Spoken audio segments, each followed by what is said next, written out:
Morning everyone, welcome back to my channel. আমার ছোট্ট রুমা সোনা চ্যানেলে তোমাদের সকলকে স্বাগত জানাই, অনেক অনেক ভালোবাসা। আশা করি তোমরা সকলেই ভালো আছো, আর আমিও খুব ভালো আছি। আর তোমাদের সাথে নিয়ে ব্লগটা স্টার্ট করছি। আই হোপ আজকের ব্লগটা তোমাদের ভালোই লাগবে।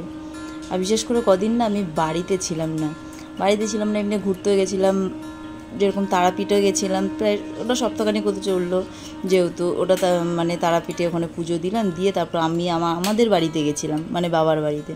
তো ওইখান থেকে এসে তারপরে বোঝোই তো একটা জায়গা থেকে একটা আসলে না শরীর একদমই ভালো থাকে না, এমনিও শরীরটা অতটা ভালো ছিল না।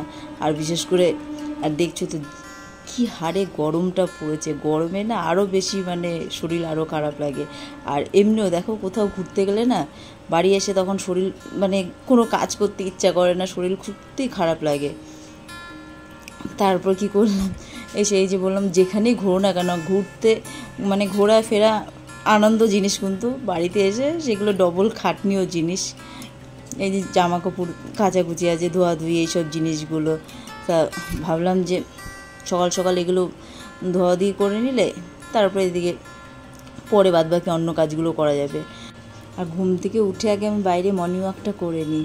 মর্নিং ওয়াক করে তারপরে পায়রাদের খেতে দিই, তারপরে ঘরের কাজকর্ম যেগুলো বাকি থাকে সকালবেলা বাসি কাজ সেগুলো করি। তারপরে পাখিগুলোর ওদের এবার খেতে দিই, ওদের পরিষ্কার করি। আর কথার মাঝখানে একটা কথা বলছি, আমার যেহেতু সেকেন্ড চ্যানেল আছে ছোট্ট রুমা 2.0, আমার বাঁদিকে জুতা তোমাদের স্ক্রিনে ডান দিকে, এটা সবাই প্লিজ সাবস্ক্রাইব করে নিও। তারপর কি দেখো জামা কাপড় কেচে নিয়ে তারপর আবার বাইরে মানে সব থেকে কি যেরকম কাচাকুচি যেরকম খাটনি বাইরে মেলতে যাওয়াটা, সেটা আর সকালবেলার দিকে একদিকে মেলে দিলে কি রোদের মানে তাড়াতাড়ি এদিকে সকালে মর্নিংয়ের দিকে শুকিয়ে যাবে। আর একদম দুপুরের দিকে কাচাকুচি করতে গেলে না, তখন ধরো এইদিকে সমস্ত কিছু রান্না টান্না কমপ্লিট করে ওইদিকে গেলে তখন রোদে সত্যি কষ্ট হয়ে যায়। আর আমি তো বেশিরভাগই আমি সবসময় হাতেই কাচি, কারণ আমার হাতে সুবিধা হয়। জানি না অনেকের কীরকম কি, আমার ঘরে সত্যি ওয়াশিং মেশিন থাকতো মানে হাতেই আমি তাড়াতাড়ি কত ধোয়াধুয়িটা আমার বেশি তাড়াতাড়ি হয়ে যায়। মানে বেশিরভাগ মানে ওয়াশিং মেশিনকে দেখো একটা মাপা জলের মধ্যে জামা কাপড় হলো ধোয়া, সেটা আর নিজের হাতে কাচাকুচি করলাম, কল চালিয়ে দিলাম, ধোয়া মানে জামা কাপড় পরিষ্কার করে ধোয়া ডেটল দিয়ে। আর বিশেষ করে আর আমি কি ডেটল জল দিয়ে না মিনিট 5 এটা আমি জলের মধ্যে চুবিয়ে রাখি, তাতে কি জামা কাপড় মানে জীবাণুটাও কাটে।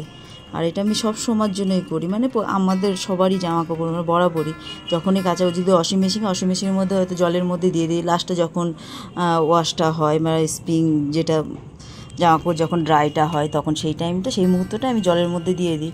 আর হাতে কাচাকুচি করলাম ফ্রেশভাবে একদম ধুয়ে টুয়ে তখন জলের মধ্যে দিয়ে দিলাম। আর দেখো সেকেন্ডবারও বলছি, আমার চ্যানেলের যেহেতু লোগোটা দিয়েছি, যেহেতু ছোট্ট রুমা 2.0, আর প্লিজ সবাই তোমরা চ্যানেলটা সাবস্ক্রাইব করে দিও। এখন এগুলো ধুয়ে টুয়ে বাইরে মেলতে যাবো, ধোয়া হয়ে গেছে, বাইরে মেলে ঠেলে তারপরে রান্নাটাও করবো। যেহেতু আজকে সকালে না কোনো কিছু এখন রান্না করিনি, যেহেতু সকালের দিকে ব্রেকফাস্টও হয়নি, তা সকালের দিকে ভেবেছি ব্রেকফাস্টটাও করবো। আর এদিকে দুপুরে রান্নাটা, তাই ভাবলাম কি যেহেতু এইসব কাজগুলো করছি তো ওইদিকে একবারেই আমি করে নেব, মানে দুপুরবেলা লাঞ্চ আর হলো সকালে ব্রেকফাস্ট দুটোই একসাথে করে নেব। তাদের জন্যে আগে এইসব ঘরের কাজগুলো কমপ্লিট করে নিচ্ছি, যেহেতু ঘরের কাজগুলো। আর দেখো আর এইটা না মাঝে মধ্যেই আমি ধুই, দরজার সামনে যে এটা যেহেতু হাতে তৈরি করা, আর এটা আপনার সাদা জিনিস তো বোঝা যায়, নোংরা হলে না খুব বাজে লাগে দেখতে। তো ওটা আমি যখনই পারি, হয়তো 2 সপ্তাহ বাদে বা 1 সপ্তাহ বাদে বা 15 দিন বাদে যখনই দেখছি মানে ধুলোটা জমে যাচ্ছে উলের মধ্যে, তো উল তো যেহেতু এটা উল দিয়ে তৈরি, তো ওই জন্য আমি ধুয়ে ফেলাম। সাদা জিনিস দেখতেও বাজে লাগে। আবার যখন ধরো আমি বেশিরভাগ কি আমি দেখি কোন জিনিসটা নোংরা কোন জিনিসটা অপরিষ্কার, মানে সেটা পরিষ্কার করে রাখি হয়তো। আর 2-1 সময় হয়তো একবারে জমিয়ে নিয়ে সেইগুলো যেরকম ঘরে যেরকম ফুলদানি থেকে শুরু করে ছোটো ছোটো টেডি বিয়ারগুলো, ছোটো ছোটো জিনিসগুলো, ওগুলো একবারে ধুলে কি ওগুলো যেরকম সার্ফ দিয়ে ধুই কমই, শ্যাম্পুর জলে বেশিরভাগ ওইগুলো ধুই, মানে উষ্ণ গরম জল নিয়ে শ্যাম্পুর জলে ওগুলো পরিষ্কারটা করি, আর তাতে ভালো হয়। আর যেহেতু গরম পড়ে গেছে, আগে তো যেরকম এসির কভার টভারে থাকতো বা ওই উপর দিয়ে ফুলের ওইগুলো, এখন তার উপরে এখন ফুলের তোড়াগুলো সব সাজিয়ে রেখে দিয়েছি। আর যেই ঘরে যেহেতু ওই কিচেন ঘরে ধরো রান্না ঠান্না হয়, ওই ঘরেও দুটো উপর দু সাইডে আছে ফুলের হলো ছোটো ছোটো হলো টবগুলো, তো ওইগুলো সব মানে ধুই। ওইগুলো হয়তো সবসময় হয়তো ধোয়া হয় না, ওইগুলো রান্না হয় যেহেতু। দেখো চিমনি চলে, চিমনিতে গ্যাসে কত আর হাওয়ার মানে টানবে, তাও হলো ধুলো হয়। তারপরে কি জানলা পাট খোলা থাকলে সেটার একটা বাইরের একটা ধুলো বালি সেই সব জিনিসগুলো নোংরা হয়। তো এই সমস্ত জিনিসগুলো যখনই আমি পাই না তখনই আমি ধুই বা পরিষ্কার করে রাখি। তো আজকে আর এইগুলো ধুয়ে একবারে তারপরে দেখো একবারে এগুলো কাচাকুচি করে একবারে ঘর ঠর মুছে টুচে নিয়ে স্নান করে নেবো। স্নান করে তারপরে রান্নাটা একবারে করে নেবো, যেহেতু সকালের দিকে কোনো ব্যাপার না। আর এমনিও সকালের ব্রেকফাস্টও দেরি করে খায়।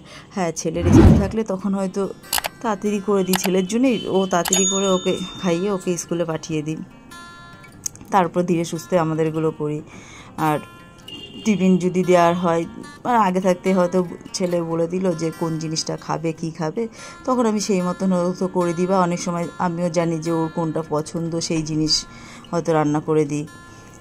কারণ আমি যখন যেটা পছন্দ করে তখনই সেটা হলো করে দিই। আর বেশিরভাগ কি বাইরের জিনিসটা আমি খুবই কম দিই। বাইরে কেনা জিনিসটা আমি যতটা পারি না আমি নিজে হাতেই তৈরি করে দিই। যখন যেটা খেতে ভালোবাসে তখন সেটা করে দিই। হয়তো যখন যেটা সবসময় তো সব জিনিস করা হয় না, মানে এত কাজ হচ্ছে আমার নিজের জল খাওয়াটাই হয়নি। তাই যেহেতু আর এই ছেলের সকালের দিকে কি পড়তে ওকে হয়তো দিয়ে আসতে যাই, তো সকাল 8টার দিকেও মানে 7টা বাজলেই রোদ উঠে পড়ে।